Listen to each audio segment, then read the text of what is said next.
Welcome to the Far and Beyond podcast, hosted by the Contracts and Fiscal Law Department at the Judge Advocate General's Legal Center and School. This podcast is for the federal government attorney navigating the complex intersection of acquisitions and fiscal law and policy. I am your host, Major Ellie Sewell. I'm Major Ed Callahan. Together, we are your co-hosts. And on this episode of Far and Beyond, we have a special guest with us from Army Office of General Counsel, Mr. Adam Caudle. Hey, Ellie, happy to be here.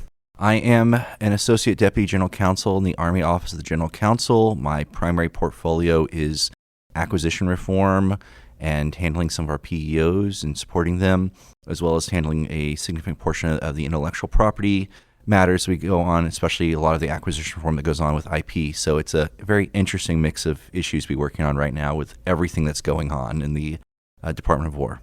And specifically, you've been very involved in the Revolutionary FAR Overhaul. Correct. I've been the Army's lead attorney on the RFO, or Revolutionary FAR Overhaul, since it came out in last April. And I've been attending a number of the Defense Acquisition Regulation Council, the DAR Council meetings on this, and coordinating the Army's efforts to review and comment on the various parts of it and ensure that we have the appropriate information pushed out to the folks who really matter, those field attorneys who are out there on the daily basis working on the contracts and making sure that they have the tools they need, the information they need to be successful at advising their clients. And we sincerely appreciate you taking out the time to come and talk to us. You just presented at our new developments course. At the time of this recording, they haven't quite released those agency deviations for us yet, but we expect that to be coming out soon and coming into effect early February, I think is what was mentioned before. So we'd love to have a conversation with you about some of the big picture concepts that are looking to change. Absolutely. And yeah, it's the class deviations are coming out from Mr. Tenaglia's office in the next few days. Some of them come out in the next few days, some will come out in January, and the effective date should be around February 2nd, is my understanding. So as of now, the FAR, everything has been released for the FAR overhaul for at least the federal acquisition regulation. So now we are waiting on the class deviations. So what's next? The executive order restoring common sense in federal procurement instructed the FAR Council, it was released on April 15th, to complete an overhaul of the FAR no later than 180 days later. So on September 30th, they were busy working trying to get the last parts out before the government shut down. And they did an incredible job. They went through and reviewed all 51 parts. And according to the executive order, they had to reduce them to those parts which are required by statute or necessary for sound procurement principles or in accordance with executive orders. They completed that and released the model FAR parts that each agency was instructed to adopt by class deviation. The Department of War has not quite done that yet. We're going to in short order. And then that is phase one, is this model parts. Phase two is going to be the notice and comment, the formal rulemaking that we are required by the Administrative Procedures Act to go through and to issue them. They will be out there on the street for some amount of time. We expect to receive a lot of comments, and then the Department of War has been assigned the lead agency, I think, for 16 of the FAR parts to go through and not just write the formal rulemaking part of it, but also to take the lead on reviewing the comments as they come in, and to make any adjustments as necessary. That's part of the rulemaking process, is you are required to respond to the comments that come in. Along the way, of course, we still have to implement, we are still working on the FY25 National Defense Authorization Act requirements, the FY26 NDA, which was just passed this afternoon by the Senate, headed to the President's desk for signature, has some additional changes we're going to have to make, so we will be working on implementing those as we go along.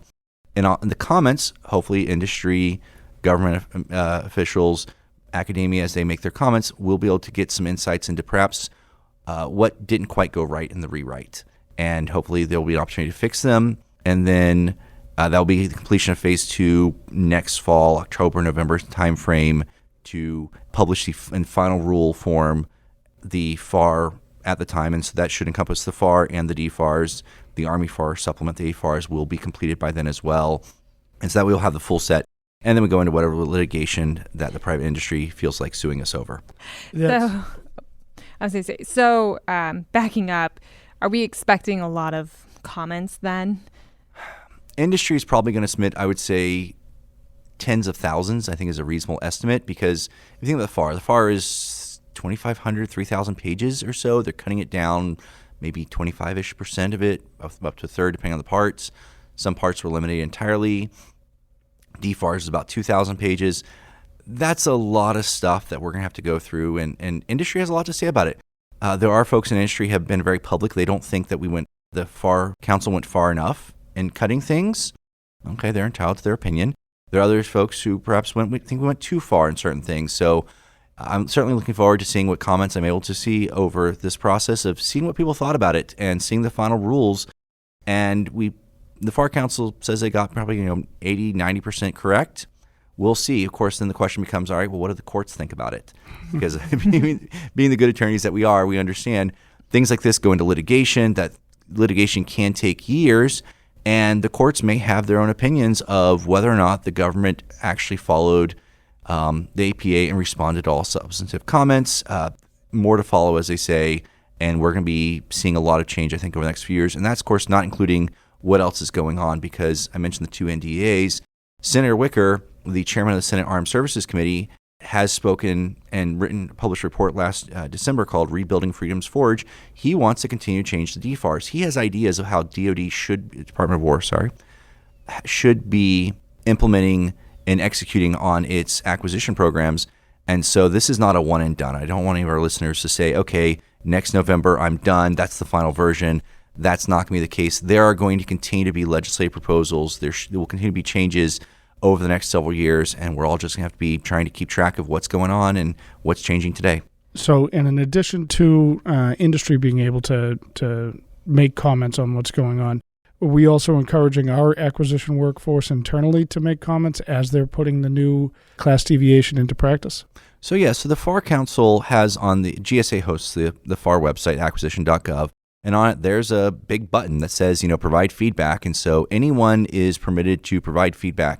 The Army has provided formal feedback through a process. We work with the Deputy Assistant Secretary of the Army for Procurement, her office, to provide comments. We have provided several hundred comments to date. But if practitioners have things that are like, hey, this isn't working for me, if there's a concern, there's something that's not clear, they absolutely should be reaching out through their channels if they want to make a formal comment, to provide it through their contracting command to say, hey, this is an area of concern for us.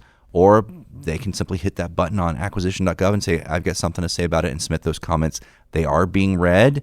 And during the notice and comment period, anybody can submit a comment there and say, this is what I think about it. And if someone has something to say, they should say so and say, this is my concern. If I could have you just take a quick step back, we talked about the class deviation when it comes into effect. We've all heard the term, but what does a class deviation coming into effect mean for existing contracts? I assume it is controlling overall future contracts for sure, but does it affect existing contracts on the date of effect? Okay, so class deviation is a deviation that affects more than one contract. And so class deviations under the FAR and the DFARS can only be issued by senior officials. In this case, for a Department of War-wide class deviation that affects multiple contracts, Mr. John Tenaglia, the Principal Director of Defense Pricing, Contract, and Acquisition Policy, is the only individual authorized to issue that deviation. And that's different than the Model FAR. The Model FAR that was released from May through September of 2025 was just that. It was a model. It did not have the force and effect of law. Class deviation, upon the effective date in the deviation, has that force and effect of law. Mr. Tenaglia has been authorized to issue class deviations to the Department of War, and so that's what when he issues them. And I understand they're issuing 2 batches coming up, and with an effective date of February 2nd. At that point, all contracts going forward will be applied. It will be just like any other FAR, DFARS change. Unless specifically authorized and required by statute, we don't typically go back and say, okay, we have to change all contracts now. The CMMC, Cybersecurity Maturation Model Certification, is a good example of that. We don't require current contracts to adopt that new DFARS clause. We aren't requiring options before they are exercised to be modified. They can be, but they are not required to include that clause. And so these will be going forward. Here's the new clauses, here are the new prescriptions. And so that's something that's going to be on a rolling basis as we go forward. And again, because there will be some changes to the notice and comment formal rulemaking process next October, November, there will be a new set of clauses potentially with some changes to some extent, and we'll go through this process again. By that point, it will be formalized in the Code of Federal Regulations. So that begs a question. So especially with source selection, which can take several years, FAR Part 15 specifically. A lot of times we start the source selection process, 2 to 3 years in advance. So there's obviously going to be several going on right now. You're still in the formation phase. Which ones are you following then? Are they going to need, before award, are they going to need to adopt these new class deviations, or are they just going to continue forward? That's a really great question. So the answer, like any good lawyer, is it depends, right? You knew the joke before I even said it. That's right. Keeps us paid. So for going forward, the easy answer on some cases is if the solicitation was not issued on February 1st, you have to change it. If you're still drafting the solicitation, class deviation comes out, you change it if those clauses are applicable. One of the things we're trying to do, that Department of War is trying to do, is not change the clauses themselves to the maximum extent practicable, because the Department of War, our contract writing systems take a while to change. It's not something we can just flip a switch and say class deviation issued, change the contract writing system. So there are, at least for this phase 2, going to be minimal changes to the contract clauses, just because as a practical matter, we can't change our systems that fast.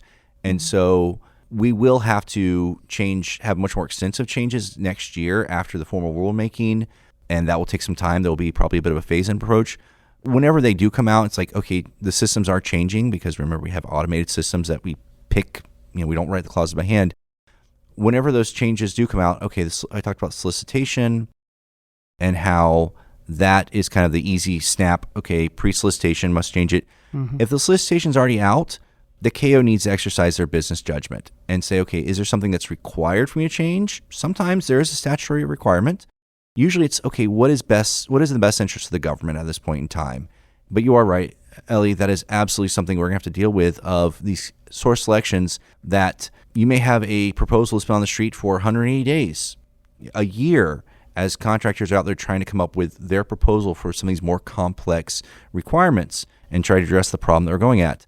And the KO will have to make a decision, say what is not just required, but what is in the best interest of the government, and of course make sure we document it, because that may be subject to a protest because you're changing the solicitation, and a vendor could say, I'm going to file a pre-award protest. So it's going to have to be a conversation with the contracting officer and the attorney and probably the program manager, the other requirements folks, to say, what is the right course of action here? If the proposals have already come in or the bids have already come in, then no, we're not going to change things, again, unless specifically required, because at that point, if we're changing clauses that are material to the contract, to the solicitation, then we may have to go back out and get new proposals, and that's a time delay. We don't want that. So as a general rule, it's going to be a bit of a spectrum, but there is going to be a time of like, hey, yeah, we're not doing this. We're going to keep the older clauses. Yeah, just thinking like a FAR Part 15, if someone wanted to change from going from best value to the new highest rated, technically rated, that's obviously going to be a huge change. Probably would have to do a new solicitation versus, we're just going to not use the word clarifications anymore because we're just going to be discussions versus clarifications and discussions, no longer communications. Yeah, so we're going to have to go through, and it's going to be a continuum of change. But that might be something where the KO says, actually, that's a good idea for me to do that. I'm willing, and talk with the requirements owner and counsel and say, we're willing to take that risk, and we want to change it because with the FAR rewrite and FAR Part 15, where they changed it, the new language they included in it, it gives more discretion to the KO in establishing the competitive range and deciding which offerers will move forward. So they might say that's worth it. But again, if you're in the middle of source selection, you're not going to do that. You're going to say, okay, we're sticking with what we have. We're moving forward. Next contract, we'll worry about that. So it's going to be a judgment call by the KOs, and something, again, they should be undertaking in consultation with counsel and the requirements owner to do what's best for the government. So moving from that, we've talked a little bit about some of the big changes, I think, in FAR Part 15, but what are some of the other areas that you think have the biggest changes that people should be looking out for, or be prepared for? So the area of biggest concern for me is this idea of discretion for a number of different reasons. Because discretion is something that is easy to do but hard to justify sometimes. And the FAR has a number of little things, potential pitfalls for the unaware KO. For example, there is FAR 19.111-2 in the new model FAR that says the rule of two is subject to the discretion of the KO and it's not protestable. I have to wonder if there is a GAO attorney or a Court of Federal Claims judge who would ever agree with that. I think the historical record has shown that they are going to exercise their discretion. And so I think it's a bit of a pitfall that our KOs and our attorneys need to be very mindful of if the FAR says this is discretionary. For example, a practitioner album is supposed to be best practices for the KO to follow. And things are put in there with the intent of, well, it's discretionary, so it's not protestable. We have seen that judges, some of them, will say, okay, it's discretionary, so I'm not going to allow that to be contested. The GAO tends not to always agree with that, and the Court of Federal Claims certainly doesn't always agree with that. And so that's something that our contracting officers and our attorneys need to be thinking long and hard about was this truly discretionary? Was it actually something that I actually have discretion on? And then also, there are different types of discretion. Sometimes the discretion is binary. You can choose A or you can choose B. Sometimes, like with your kids at dinner, you can eat this or you can eat that. Not eating is not an option. And our KOs need to be mindful of that. They also need to be mindful, for example, it could be there's a spectrum of discretion. There might be a multiple choice discretion. There might be a blank slate. So we have to remember what the rules are for discretion in acquisitions. In appropriations law and fiscal law, it must be specifically authorized in order to be permitted. In acquisition law, if it is not prohibited, it is permitted. The KOs have had this authority to innovate for as long as the FAR has been around, possibly back with the Defense Acquisition Regulation, the DAR, or even the ASPR, the Armed Services Procurement Regulation. It may even had that there.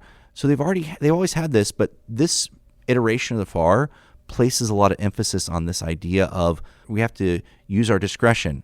The KOs need to be mindful, and our attorneys should start thinking a lot more like administrative law attorneys, which administrative law, you live and die by the administrative record. If it's not written down justified, it didn't happen. And so if there's a key takeaway I want any of our listeners to have, it's that whenever they see discretion, they should be thinking, where's the memo? Because something is going to happen. The KO may move on. The KO may have forgotten, probably absolutely going to forget some of this stuff depending on how long some of this litigation goes on. The Federal Circuit just ruled 2 weeks ago on December 5th about a case that I was involved in 2013. So some of these cases really drag on, but also the judge or the GAO bid protest attorney is going to look at it and say, what was the government's reasons for the exercise of this discretion? One area of concern for our practitioners is going to be everyone's got that lovely Gen AI link on their browser now. That's great. And our contracting officers are going to be very tempted because of the time pressure they're under to take a prompt, throw it in there and say, hey, Gen AI, write a source selection memo on this, or do this, write this justification for me. One, we have all the issues with AI and data control. But second, AI has a known hallucination rate. We know this. We know it's somewhere between 5 and 20%, depending on the model and the topic and whatnot. So with that in mind, our contracts attorneys need to take extra special care to make sure that any decision that might be challenged to the maximum extent practicable should be written down and justified and the critical points of it explained, so there is a contemporaneous record that we can point to in litigation and say, hey, this is why we did this, because our obligation at the end of the day, the United States of America is our client. We have an obligation to act in the client's interest, to protect it to the maximum extent practicable, and our KOs are instructed and required by statute to exercise that same good faith business judgment. And so we've got to be looking out for our client and making sure that whenever we see discretion, we've got it covered and that there is something in the file that says, yep, this is how we did it. Sure, you can take the risk that it's not going to be challenged, but that's a risk, and there can be potentially adverse consequences because taking an extra couple hours or maybe a day to write a memo is certainly more effective than for perhaps having a bid protest that puts you on a seek a stay for 100 days or has you actually have to take corrective action and reverse the decision entirely. I've been a part of those. That delays you by months, potentially years. Write the memo, please. That was a big thing in my last office was MFR. My last civilian I worked with, Ryan, he would just always say, I'm going to throw my shoe at you unless I have an MFR in my inbox in the next day. It was just his thing. So yes, MFR. No, I think it's such a key point, and contemporaneous being such a big part of that, right? Because, as anybody knows, your memory is better now than it's going to be 4 years from now. But also putting that in as we're advising the client or conducting our legal reviews, asking them to make sure that they have it right at that point is going to prevent those issues longer down the line. And I like the fact that you highlighted responsible use of AI, right? Because it's not always going to be responsible use of AI out there. So we got to make sure that we're watching for that, we're using the tools that are given to us, but we're using them the right way. We're using them responsibly, and we understand their flaws and the traps that they can have. So we talked about what you think are the biggest changes. What are the areas you think industry is going to be commenting on or focusing in on? So there's an interesting series of podcasts on the WIFCon. If you're on the WIFCon website, Don Ramish and some of his friends have some interesting comments, and I thought very insightful what they think are areas of flaw and I expect to see some comments. FAR Part 15, I think, is going to be very heavily commented on. I mean, in my humble opinion, that's the most important part of FAR in general. I agree. How we negotiate contracts. That's their bread and butter rules. The rest of almost everything else flows out of how well did we negotiate and go through source selection. Mm-hmm. And so I expect that to be very, very heavily commented on. FAR Part 19, small business, is definitely going to be an area of concern for a lot of folks. The administration has a lot of firm ideas about what they think about small businesses. I expect industry to say more than a few things about it. We're going to see some additional things in perhaps market research, FAR Part 8, with a lot of things moving to the GSAR. Those are where I'd say maybe labor rates, FAR Part 22. Intellectual property isn't changing a whole lot because so much of that is already statutory. So I don't expect a lot there. There's definitely a lot of controversy involving some NDA provisions that were proposed this year, didn't make it into the final NDA. We'll see what happens in the future on that. But that's kind of where I expect the bulk of things. One thing that was kind of an interesting change was the definition of commercial service, not product, but commercial service, now includes construction. I was going to ask you about that. So that caught me off guard, yeah. That is so interesting. Yeah. But that's also, and you'll think about it, it makes a little bit of sense in terms like a modular building is not, under the DOW rules, is not supposed to last forever. A modular building is supposed to last for a fixed period of time. I believe the Army limit is 21 years. And that's it. If you've reached 21 years, tear it down and build a new building there. And that's why modular buildings are referred to as equipment. And you're not, because it's not a permanent product you're receiving, I can understand the argument if something like that is used as a service they are providing. They are providing a service of a space for a fixed period of time, and then you're done. You tear it down, take it away. So there's certainly some nuances there. Of course, the challenge with that is that, and there were more substantive rewrites in FAR Part 36. I think that industry will have certainly some comments there.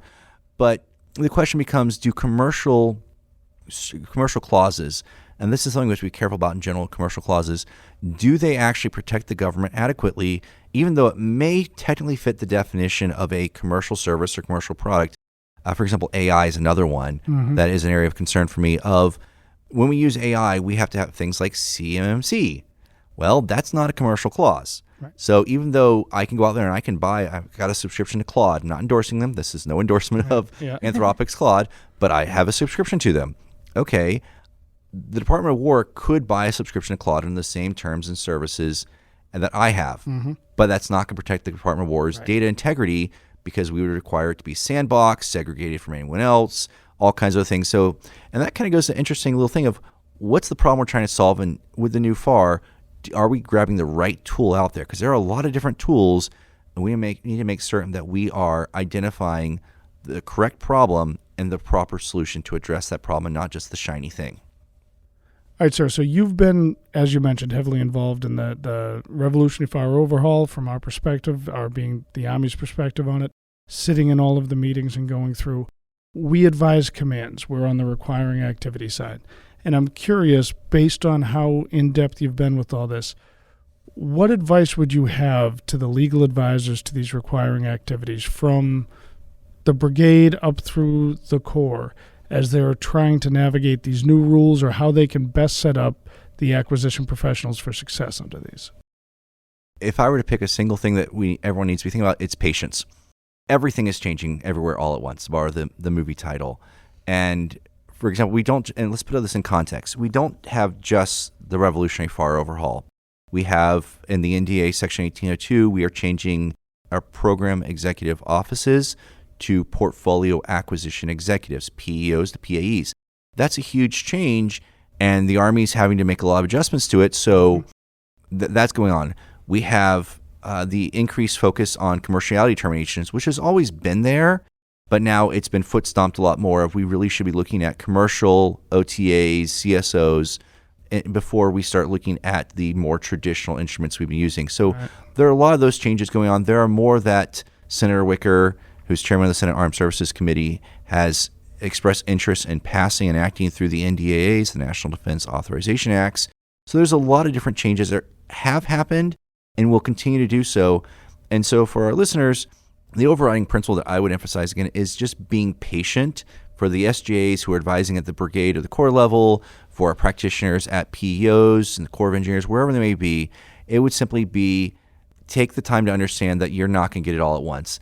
There may not have been necessarily as many substantive changes as there were on the surface. When you dig into it, it's like, okay, this moved from Part 8 to the GSAR, this moved around the formatting, but the substance of the law didn't do.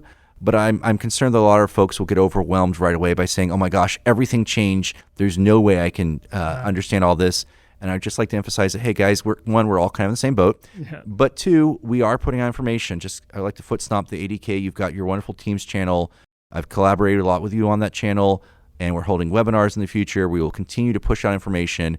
And I just wish everyone can understand that we all need to be patient together and getting through this. It's going to take time to change the culture, to everyone to get their head around these changes, to find out where exactly this new thing is in FAR. Okay, it used to be here in FAR 6.302. It's now in FAR 6.301. Mm-hmm. And so just give ourselves and everyone else a little bit of grace. Like, we're going to make some mistakes.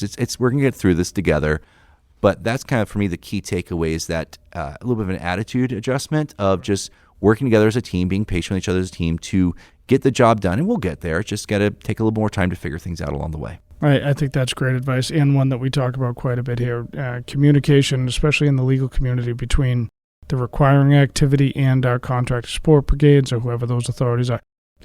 I've always found that the legal tech change or the legal communication has far outpaced a lot of the other, departments, sections, even command communication chain. So I think that's a key part going forward. Yeah, and that's something I'm trying to get ahead on from the very beginning. The Army was actually the only service that put together a team of attorneys to review the entire RFO. They've done bits, other services have done bits and pieces, but we actually have about a dozen attorneys that have spent an enormous amount of time, including some of our friends from OTJAG, from what was then AFC, now T2Com, AMC, Corps of Engineers, all contributed, some incredibly talented attorneys who went through, identified various areas of concern. We've contributed several hundred comments at this point to the FAR Council of things that we are concerned about in the new rewrite. We'll continue to do so. And we're continuing to get information out there. We've held, I think, 2 webinars this past year on the FAR Overhaul.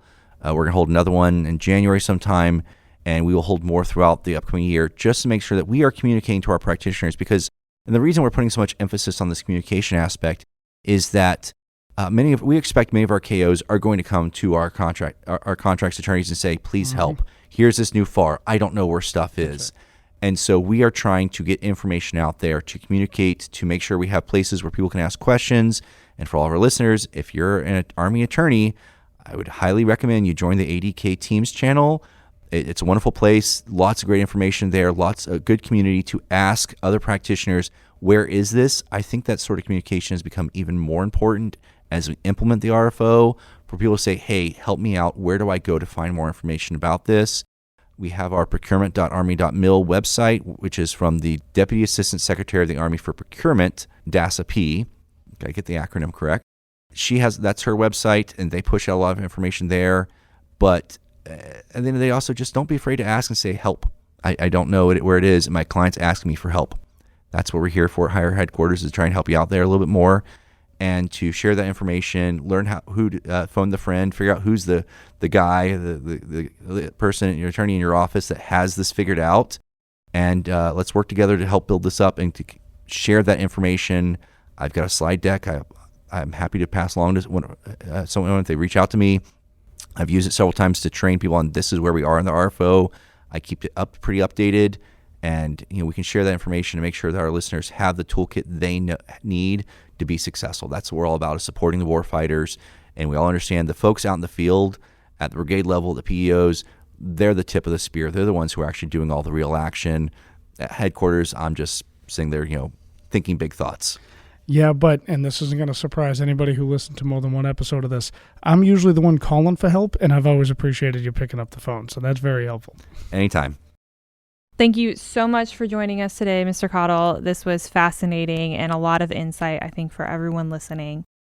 Thank you for joining us today on this episode of Far and Beyond. Please make sure to follow us and subscribe on your favorite podcast platform. And you don't have to just take our word from it. You just heard from OGC that ADK is the place to find all the information that you need going forward. We'll make sure we have all the links in our show notes. Look forward to hearing from you next time. The views expressed today are those of the presenters, not that of the Judge Advocate General Corps, the Department of the Army, the Department of the Air Force, or the Department of War.